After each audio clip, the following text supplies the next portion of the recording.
Please welcome JFN board member Jeff Schoenfeld.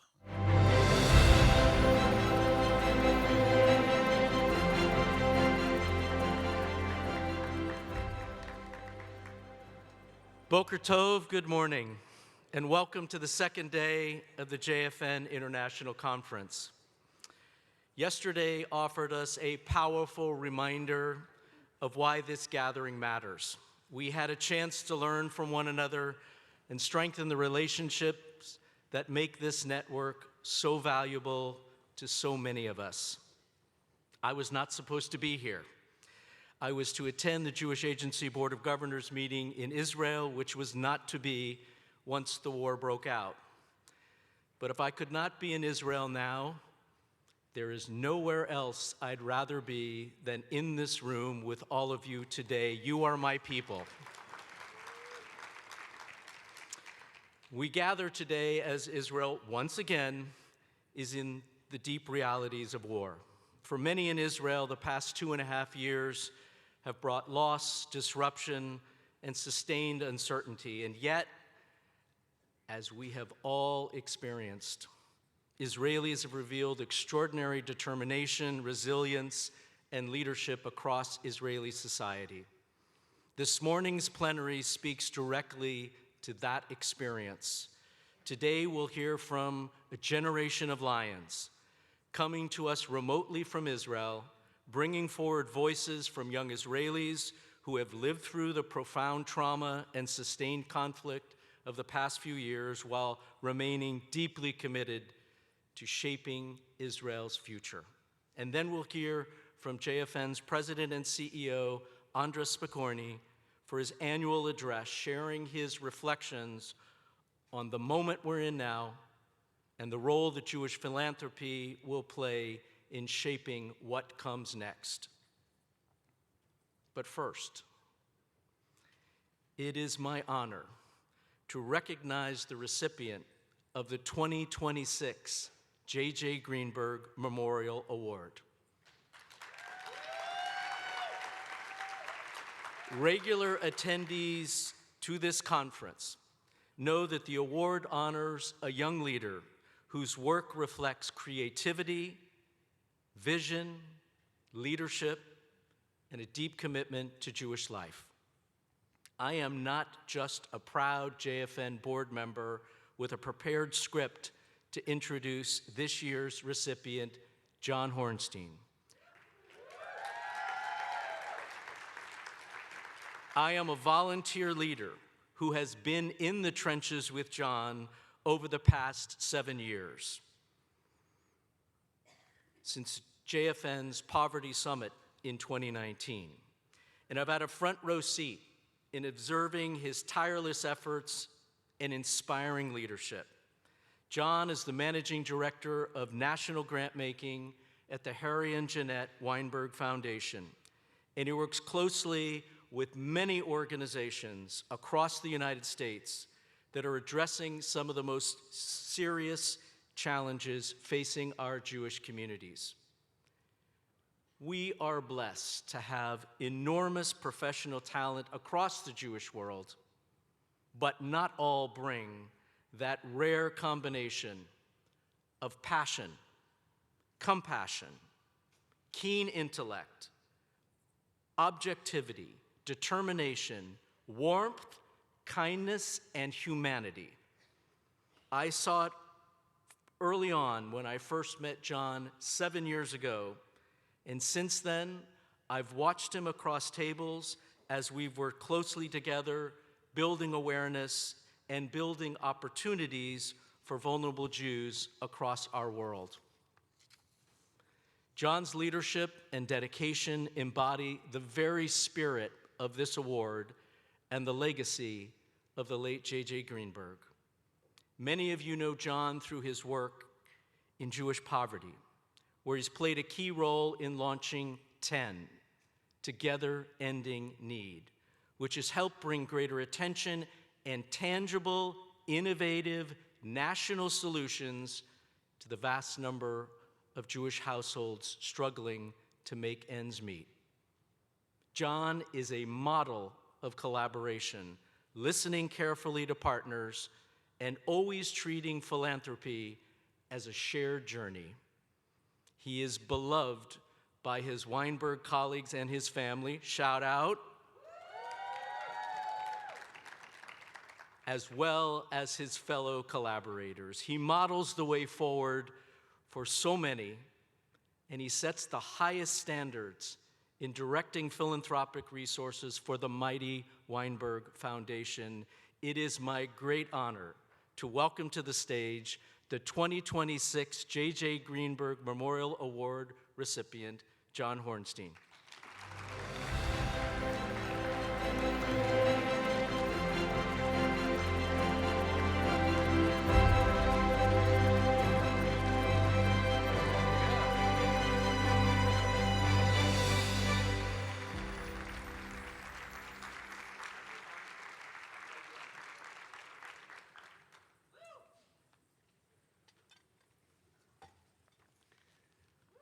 Wow.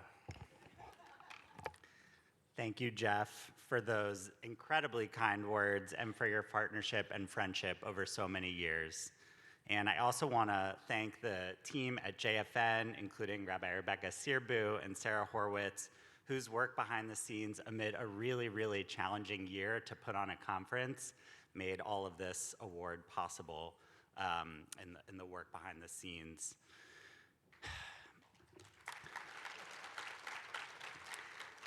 J.J. Greenberg died tragically at the age of 36.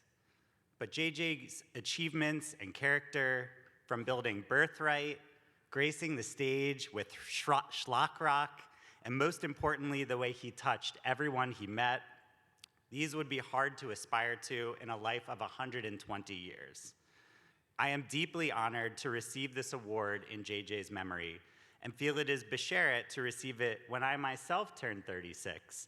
And as our board chair, Paula Pretlow, noted, in the year of Weinberg's 36th anniversary.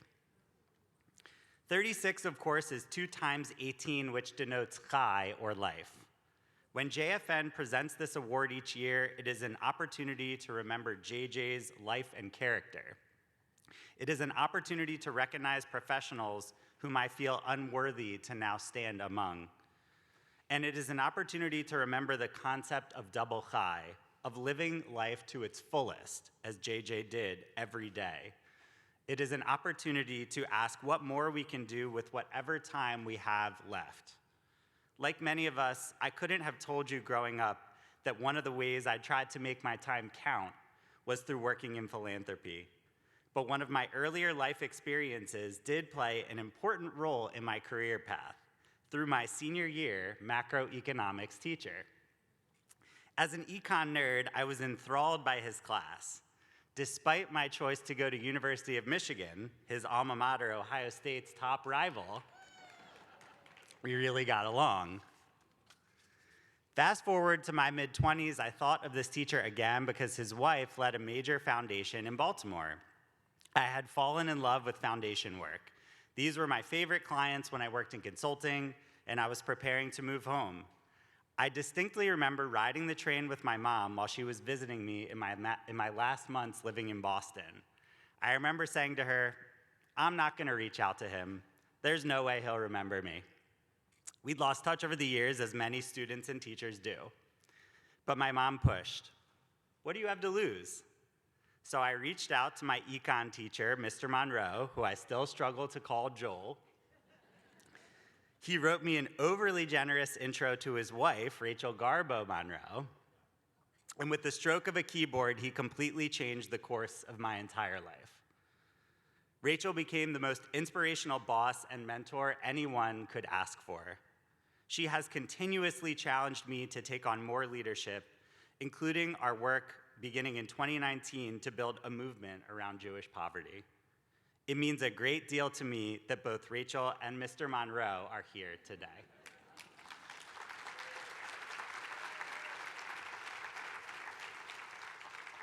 My story illustrates how one person can make a real difference by using their connections, or what some refer to as social capital.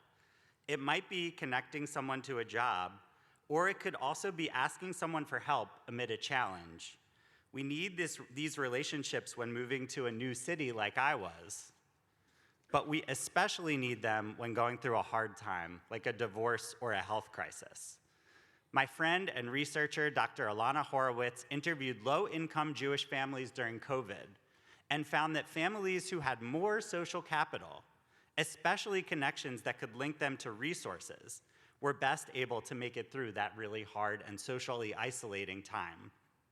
Sometimes knowing about rabbinic discretionary funds or Jewish family services programs make all the difference.